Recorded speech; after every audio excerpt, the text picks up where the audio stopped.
বোর্ডে দুটো অঙ্ক লেখা আছে a cube minus b cube equal 513 হলে a minus b equal to 3 হলে ab ইকুয়াল টু হোয়াট।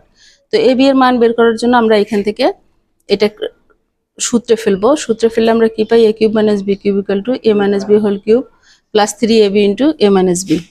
তো এখানে a কিউব মাইনাস b কিউবের মান বসিয়ে দিলাম, a মাইনাস b এর মান বসিয়ে দিলাম এবং 3ab into a minus b মানে 3। তাহলে এখান থেকে আমরা পাই 9ab প্লাস 27, এখানে যে 3 3 9ab প্লাস এটার মান হচ্ছে 27 ইকুয়াল টু 513।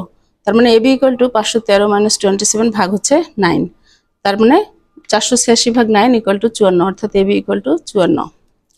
পরের অঙ্কটা ছিল x plus y equal to 2, x square plus y square equal to 4 হলে x cube plus y cube equal two what.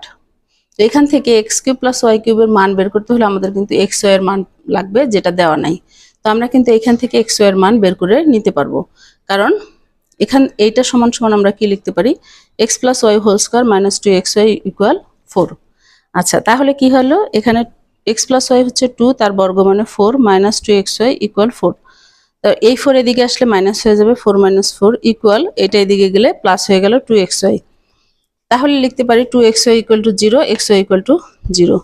x cube plus y cube equal to লেখা যায় x plus y whole cube minus 3xy into x plus y। x plus y মানে 2, তার whole cube, minus 3 into xy মানে 0, আর x plus y মানে 2। তো এই অংশটুকু কিন্তু 0 দিয়ে গুণ করার ফলে 0 হয়ে যায়, থাকে শুধু 2 টু দি পাওয়ার কিউব মানে 8। এটার আনসার হচ্ছে 8।